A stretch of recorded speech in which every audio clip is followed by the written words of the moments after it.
High friends, how are you? তো আজকে আমরা মহাকর্ষ বল থেকে একটা খুব সুন্দর কোশ্চেন নিয়েছি। চলো এই কোশ্চেনটাকে সলভ করবো। কোশ্চেনটা কি দেওয়া আছে দেখো, বলছে ভূপৃষ্ঠ থেকে এইচ উচ্চতায় এবং একই গভীরতায় অভিকর্ষ ত্বরণের মান সমান হলে প্রমাণ করো H equal to √5 - 1 into R divide by 2, আর আর হচ্ছে পৃথিবীর ব্যাসার্ধ। চলো তাহলে কোশ্চেনটাকে সলভ করা যায়। কি বলছে দেখো, মনে করো এটাকে বললাম পৃথিবী। তাহলে এটা হবে বন্ধুরা পৃথিবীর কেন্দ্র, তাহলে আর এটা হলো পৃথিবীর ব্যাসার্ধ। পৃথিবীর কি বললাম বলো, ব্যাসার্ধ। তাহলে এটা ও আর পি, তাহলে ওপি হলো পৃথিবীর ব্যাসার্ধ মানে আর, দেওয়া আছে কোশ্চেনে। এবারে কি বলছে দেখো, বলছে ভূপৃষ্ঠ থেকে কত উচ্চতায়, ভূপৃষ্ঠ থেকে এইচ উচ্চতায়, তার মানে এইটা ভূপৃষ্ঠ হবে। তাহলে ভূপৃষ্ঠ থেকে আমি এইচ উচ্চতায় গেলাম, তাহলে এই উচ্চতাটা হয়ে গেল এইচ।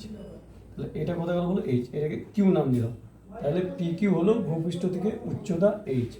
বলছে এইচ উচ্চতায় অভিকর্ষ ত্বরণ যা হবে, মনে করো এইচ উচ্চতায় অভিকর্ষ ত্বরণ বললাম G1। তারপর কি বলছে দেখো, বলছে একই গভীরতায়, মানে একই গভীরতায় মানে কি, আমি এই দিকেও নিচের দিকেও কত হাইট যাব, এইচ হাইট যাব। তাহলে একই গভীরতায় বলছে অভিকর্ষ ত্বরণের মান সমান, তার মানে এই ভূপৃষ্ঠ থেকে এইচ উচ্চতায় যা অভিকর্ষ যে ত্বরণ হবে, আর ভূপৃষ্ঠ থেকে একই গভীরতায় অভিকর্ষ ত্বরণ কী হবে, সেম হবে। তাহলে এখানে অভিকর্ষ ত্বরণ কী বললাম বলো, G2। তাহলে কোশ্চেন অনুযায়ী বলছে যে G1 ইকাল টু G2 যখন হবে, তখন এইচ ইকাল টু কত প্রমাণ করতে হবে, √5 - 1 ডিভাইড বাই 2। চলো তাহলে বন্ধুরা এটা প্রমাণ করা যাক। দেখো আমরা যে গ্র্যাভিটির ফর্মুলা থেকে পড়ি, সেখান থেকে জানি যে ভূপৃষ্ঠে যে অভিকর্ষ ত্বরণের মান হয় জি ইকাল টু কোথায় বলো, GM/r²। জি মানে কি মহাকর্ষীয় ধ্রুবক, আর এম মানে কি পৃথিবীর ভর, আর হচ্ছে পৃথিবীর ব্যাসার্ধ। তাহলে এটা কোথায় গেলো বলো, পৃথিবীর ভূপৃষ্ঠে।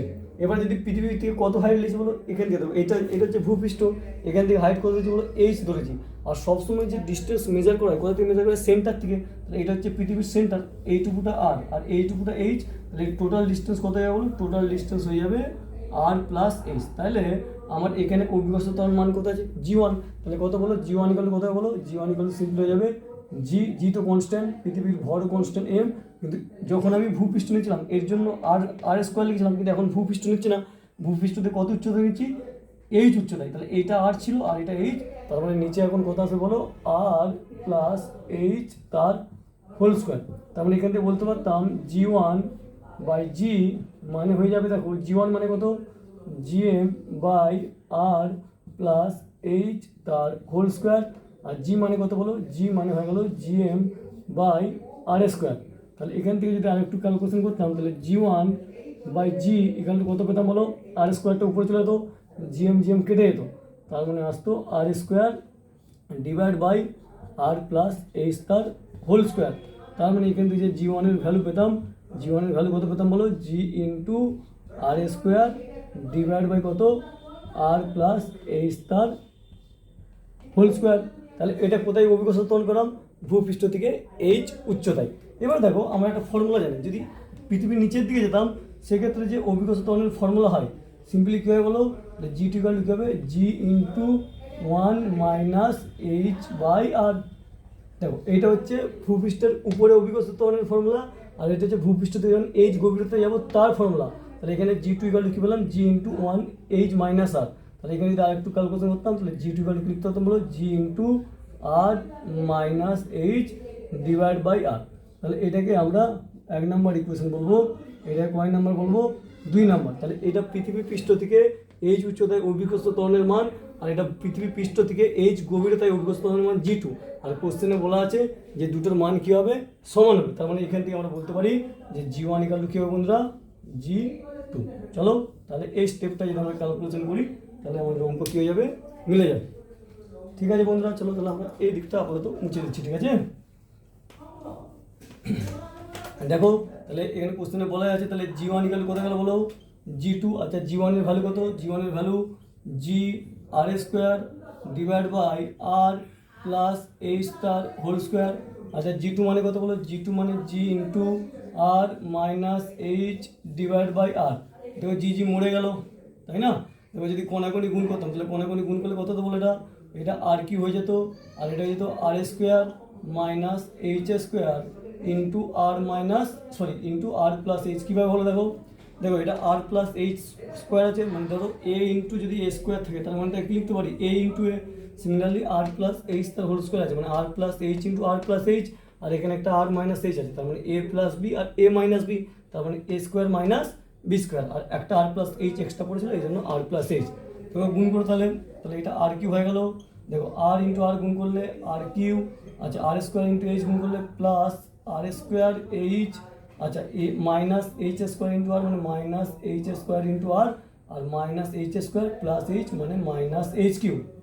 দেখো এখানে আর কিউ মারা যেত, তাহলে সিম্পলি আমরা কী পেতাম বলো, R square H minus H square R minus H Q equal to zero. যদি মাইনাস কমন নিতাম, মাইনাস কমন নিলে কত পেতাম বলো, H Q plus H square R minus কত যেত বলো, মাইনাস হয়ে যেত R square H equal to zero. দেখো বন্ধুরা নেক্সট স্টেপ কী করছি,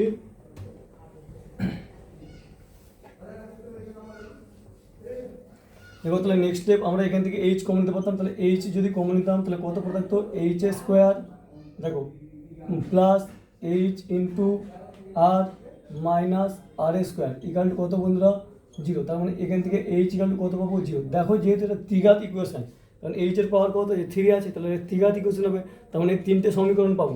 এই জন্য এখানে একটা এইচ ইকাল টু কী পেলাম, জিরো। এই কেন জিরো পেলাম আমি একটু পর করে এক্সপ্লেন করছি, আগে আমরা এটাকে সলভ করি। আমরা একটা জানি সিদ্ধরাচার্যের ফর্মুলা, যদি A X square plus B X plus C equal to zero হয়, এর যে জেনারেল সমীকরণ হয় এক্স ইকাল টু কী হয়, minus B plus minus root over of B square minus four AC divide by two A. দেখো তাহলে এখানে এইচকে ভ্যালু এক্সের সাথে তুলনা করো, তাহলে এক্স স্কোয়ার আছে, এখানে এইচ আছে, আর সি এর জায়গায় মাইনাস আর স্কোয়ার আছে, তাহলে এই ফর্মুলা লাগাও। দেখো তাহলে এইচ ইকাল কত হবে বলো, H equal to minus B মানে কত, বি মানে আর, তাহলে মাইনাস আর, আচ্ছা plus minus B square, B মানে আর স্কোয়ার, আচ্ছা মাইনাস ফোর এসি, তাহলে ফোর, আর এ মানে কি এইচের আগে যেটা গুণ আছে, এইচ স্কোয়ার আগে ওয়ান গুণ আছে মানে ওয়ান, আর সি মানে কি মাইনাস আর স্কোয়ার, তাহলে minus plus into R square divide by two A মানে টু ইন্টু ওয়ান। দেখো তার মানে এখানে এইচ ইকাল টু কী পাবো, minus R plus minus root five আর। কেন পেলাম বন্ধুরা, দেখো এটা আর স্কোয়ার হবে আর ফোর আর স্কোয়ার হবে, আর স্কোয়ার প্লাস ফোর আর স্কোয়ার যোগ করলে কত হবে, ফাইভ আর স্কোয়ার, তাহলে আর স্কোয়ারের জন্য রুটের বাইরে বেরিয়ে যাবে, আর ফাইভটা কিন্তু রুটের মধ্যেই থাকবে, আচ্ছা ডিভাইড বাই টু। তার মানে দেখো এখানে আমার ত্রিঘাত ইকুয়েশন ছিল, এইচ কিউ ছিল, তাহলে একটা ভ্যালু এইচ এর মান কত পেয়েছি, জিরো, আর এখানে এইচের ভ্যালু কটা পাচ্ছি, দুটো পাচ্ছি, তাহলে ম্যাথামেটিক্যালি ঠিক আছে। এবারে আমাকে কোন ভ্যালুটা নেবো, দেখো একটা তো এইচ ইকাল টু জিরো, এটার মানে বলছি আমি, তাহলে এখানটা আমি যদি ক্যালকুলেশন করতাম তাহলে আমরা এখানে যে ভ্যালু পেতাম, তাহলে একটা এইচ এর ভ্যালু পেতাম এইচ ওয়ান ধরে নাও, আচ্ছা minus R plus root five R divide by two, আর এখান থেকে যদি কমন নিতাম, আর কমন নিলে কত পেতাম বলো, root five minus one divide by two, আর এটাই প্রমাণ করতে বলছিল। তাহলে এই উচ্চতায় কী হবে, অভিকর্ষ ত্বরণের মান কী হয়ে যাবে, সমান হয়ে যাবে। আর তুমি যদি ওই উচ্চতাটা কত হবে বার করতে চাও, তাহলে আর এর মান কত হয়, পৃথিবীর ব্যাসার্ধ কত হয় বলো, 6400 কিলোমিটার। তাহলে আমি এখানে যদি 6400 বস করে দিতাম, তাহলে এইচকে আমি কিসে পেয়ে যেতাম, কিলোমিটারে পেয়ে যেতাম, আর এটা যদি মিটারে বসাতাম তখন মিটারে বসাতাম। বাট আর একটা মান পাবো বললাম এইচ টু, আচ্ছা এইচ টু কত পাবো বলো, minus R minus root five R divide by two. আর যদি ভালো করে খেয়াল করে দেখি এই ভ্যালুটা কী আসছে, নেগেটিভ, তার মানে এইচ এর মান কী হতে পারে না, নেগেটিভ হতে পারে না, তার মানে এটা কারেক্ট অ্যান্সার হবে। বাট এটাও কারেক্ট হবে, দেখো এটা কেন হবে, আচ্ছা এইচ ইকাল টু জিরো মানে কি, ধরো মনে করো এটা হচ্ছে ভূপৃষ্ঠ, এটা কি বললাম বলো ভূপৃষ্ঠ, আচ্ছা উপর দিকে গেলে এইচ এর মান বাড়বে আর নিচের দিকে গেলেও এইচ এর মান বাড়বে, যেহেতু আমি উপরেও জানি নিচেও জানি, তার মানে এখানে এইচ এর জি এর মান সবসময় কি ধ্রুবকই থাকবে না, মানে সবসময় একই থাকবে, এই জন্য H equal to zero answer এলো। তার মানে একটা কনসেপ্ট যখন ম্যাথমেটিক্যাল সলভ করবো, এর যে অ্যান্সার আসবে এর পেছনে কি আছে, ভূমিকা আছে। আর এইচ ইকাল টু জিরো মানে কি, না গেছি উপর দিকে না গেছি নিচের দিকে, মানে জি এর মান কোনো পরিবর্তন হবে না, তার মানে জি এর মান কি থাকবে, একই থাকবে, এই জন্য এইচ ইকাল টু কী হলো, জিরো হলো। আশা করছি বন্ধুরা বুঝতে পেরেছো, ভালো লাগলে লাইক অ্যান্ড শেয়ার করে দিও। Thank you very much.